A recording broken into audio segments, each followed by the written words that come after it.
Imagine walking into a Sunday service expecting heavenly harmonies, but instead witnessing one of gospel music's most respected leaders locked in a heated confrontation with his own choir director.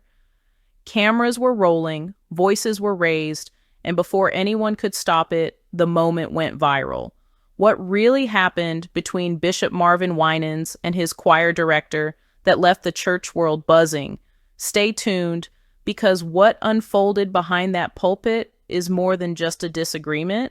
It's a story about power, pride, and the pressures of leadership in front of a watching world. Bishop Marvin Winans is a name that carries weight in both the gospel industry and the church world. Known for his smooth voice, dynamic preaching, and leadership at Perfecting Church in Detroit, he's built a legacy that spans decades. But recently, that legacy found itself under an uncomfortable spotlight after reports surfaced of a heated exchange between him and his longtime choir director during a rehearsal session that didn't stay private for long. What started as a simple disagreement reportedly spiraled into something much louder, more emotional, and shockingly public. Those who witnessed the moment said it was one of those scenes where time seemed to stop, where respect, frustration, and leadership all collided in front of stunned onlookers. And when the footage began circulating online, it sent gospel fans, churchgoers, and social media commentators into a frenzy. Now, if you know Bishop Winans, you know he's not new to controversy or criticism. Over the years, he's been praised for his high standards and commitment to excellence, but also questioned for his strong leadership style. Some call it discipline, others call it control. Either way, this recent argument opened up a conversation much bigger than one disagreement. It's about leadership, accountability, and what happens when the pressure to maintain perfection clashes with human emotion. In this video, we're going to unpack everything, from what actually led to the confrontation to what insiders are now revealing about the dynamic between Bishop Winans and his choir team. We'll also explore how the gospel community is reacting and why this moment could serve as a turning point in how churches handle internal conflict in the age of social media. Stick around until the end, because what happened after the argument may surprise you, including how both men responded publicly and what it could mean for the future of Perfecting Church. It all began on what was supposed to be a routine choir rehearsal at Perfecting Church, a place where excellence is not just encouraged, it's expected. Every singer, every musician, every sound technician knows that when Bishop Marvin Winans is in the room, you bring your best. For years, this level of precision has shaped the church's world-class reputation, drawing musicians and singers from across the nation. But on this particular evening, something felt off. Several choir members later shared that the atmosphere was tense even before Bishop Winans walked in. There had reportedly been ongoing disagreements about song arrangements, rehearsal schedules, and the overall direction of the choir's upcoming live performance. The choir director, known for his creative flair and commitment to artistry, had been pushing for a more modern, energetic sound. Bishop Winans, on the other hand, was reportedly firm on maintaining the classic, polished gospel tone that the church was known for. As the rehearsal began, witnesses say that Bishop Winans stopped the choir mid-song, not once but several times, pointing out missed cues, unbalanced harmonies, and lack of focus. His comments, though sharp, were typical for someone known for his perfectionism. But then, as tension grew, the choir director spoke up, questioning one of the bishop's directions in front of everyone. That's when things shifted. The back and forth began quietly, almost respectfully. But as each man defended his stance, one from a position of authority, the other from artistic conviction, voices started to rise. Members say it wasn't just about the song anymore. It was about leadership, respect, and creative control. One witness described it as watching two passionate leaders forget where they were. It was like the room disappeared and pride took the stage. Then came the moment that would ignite social media. A few seconds of the argument were caught on a smartphone camera.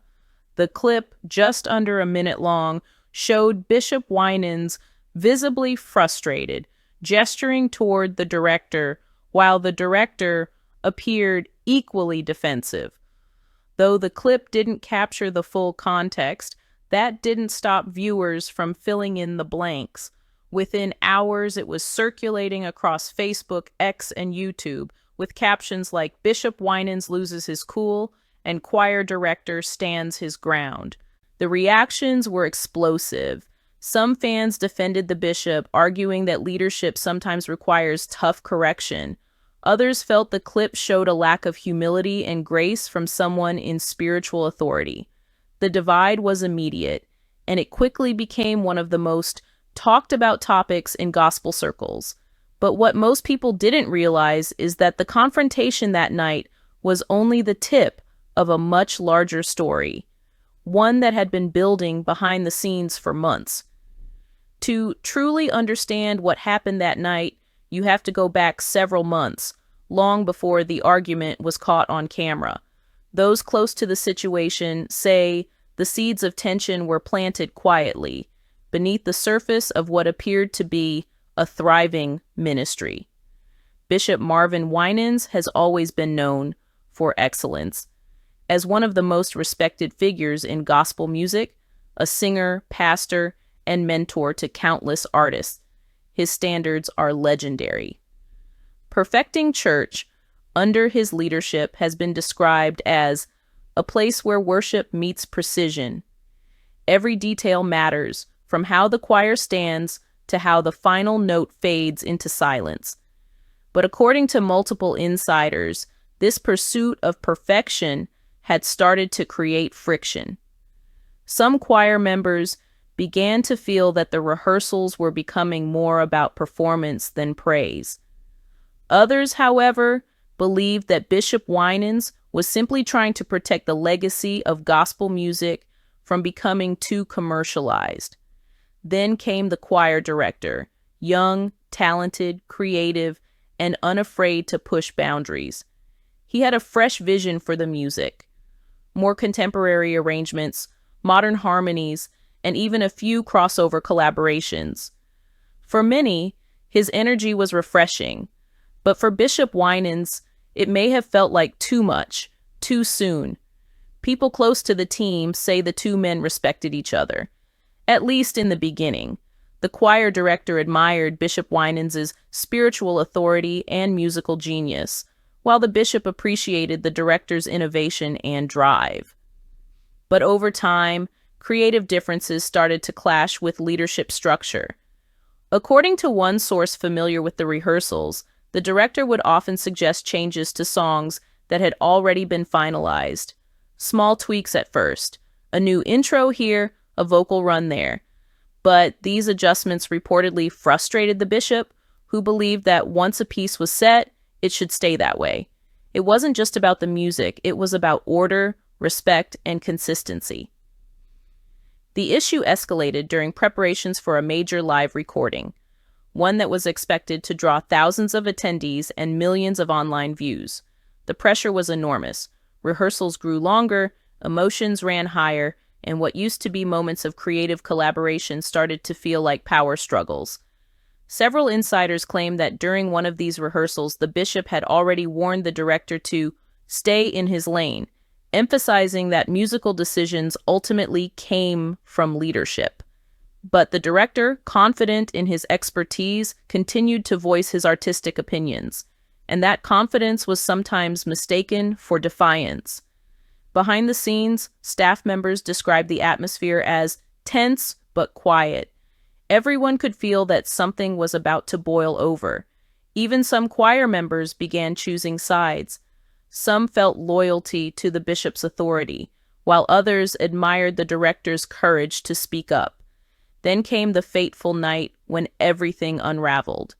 A disagreement over a single song arrangement spiraled into something much bigger, a public confrontation that reflected months of built-up frustration, pride, and unspoken hurt. But the story doesn't end there, because after the argument went public, both the bishop and the director were forced to face a reality neither of them expected. The world was now watching. The night of the confrontation, most people inside the church thought it was over once the rehearsal ended. Voices had cooled, the choir quietly dispersed, and everyone assumed it would be one of those behind-the-scenes moments that never leaves the sanctuary. But by sunrise the next morning, that assumption had completely unraveled. Someone, no one knew exactly who, had uploaded a short, shaky phone clip to Facebook with the caption, "This is not what I expected from Bishop Winans." The video was less than a minute long, but that was all it took. Within hours, it was being reposted on multiple platforms. YouTube channels began reacting to it.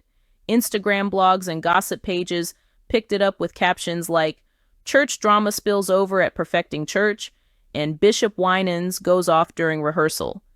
It didn't take long for the clip to rack up hundreds of thousands of views. People were stunned, some even confused, unsure what had led to such visible tension between a man of the cloth and a trusted member of his ministry. At first, the bishop stayed silent. So did the choir director, but that silence only fueled speculation. Everyone had an opinion, and they were loud about it. Some defended Bishop Winans passionately, saying that as a leader, he had every right to correct his team. "This is what leadership looks like," one commenter wrote. "If you've ever been in a church choir, you know rehearsals can get intense." But others weren't as forgiving. "It's not what you say," another viewer commented. "It's how you say it, especially when you're representing Christ." The video quickly turned into a debate about leadership style, humility, and the thin line between spiritual authority and emotional control. Soon, the story reached major gospel and entertainment outlets. YouTube channels focused on church culture began doing deep dives, pulling up old interviews and past sermons, trying to connect dots that may not have even existed. Twitter, or X as it's now called, was flooded with clips, quotes, and hashtags. The moment had become bigger than a single rehearsal. It had become a viral conversation about power and accountability within the church. Even within the gospel music community, the reactions were divided. Some artists who had previously collaborated with Bishop Winans posted cryptic messages on their social media stories. Things like, "Even the best leaders have bad days," or "Respect must go both ways." Meanwhile, church members were caught in the middle, defending their bishop online while trying to keep the peace inside the congregation. Inside Perfecting Church, the atmosphere was heavy. Those who attended the following Sunday said you could feel the tension in the air. Some expected the bishop to address the video directly from the pulpit. Others hoped he wouldn't, preferring the church to move forward quietly. But when Bishop Winans finally took the stage, he didn't mention the video at all. Instead, he preached a sermon titled "Grace Under Pressure," talking about how God sometimes exposes our imperfections not to shame us, but to strengthen us. It wasn't a direct admission, but for many, it felt like a message with layers, a way of addressing the elephant in the room without calling it by name. Behind the scenes, however, sources say church leadership was meeting privately to discuss the fallout. There were concerns about how the situation had been handled, how the leak happened, and whether the choir director's role would remain secure. Rumors circulated that the director might be asked to take a leave of absence, though nothing official was confirmed. Meanwhile, the internet refused to move on. Every few days, someone would repost the clip, reigniting debates in the comment sections. Some fans even began creating reaction videos and commentary breakdowns, analyzing the bishop's body language frame by frame. It had gone far beyond the church walls. It was now a digital case study in leadership, conflict, and public image. In the days following the viral video, Perfecting Church was silent on the matter. No official statements were released. No public apologies were made. But behind the scenes, there was movement. Quiet meetings, closed-door discussions, and subtle shifts that only those inside the ministry could sense. For several days, the choir director reportedly stayed away from rehearsals. Some said it was by his own choice. Others whispered that he had been asked to step back until the situation cooled. Meanwhile, the bishop continued his regular duties, preaching, leading meetings, and maintaining an outward calm. Yet those close to him described him as reflective, even burdened. He understood the power of perception. One moment of human emotion had turned into a public spectacle, and now both his reputation and the unity of his ministry were on the line. That week, a private meeting was arranged. According to insiders, it took place in Bishop Winans' office, the same room where countless artists, preachers, and leaders had come over the years seeking guidance, wisdom, or correction. But this time, it wasn't about offering advice. It was about reconciliation. The room, reportedly quiet except for the faint hum of the air conditioning, held an air of tension. The choir director walked in first, visibly anxious but composed. Bishop Winans entered shortly after, carrying the gravity of decades in ministry and the weight of a viral moment that had spiraled out of control. Those who later heard about the meeting say the conversation began with silence, just two men sitting across from each other, one a seasoned leader with a legacy to protect, the other a gifted creative who had dared to challenge him publicly, even unintentionally. The bishop broke the silence first. His tone was calm, almost pastoral, but firm. He reportedly acknowledged that things had gone too far during rehearsal, that emotions had taken over where grace should have led.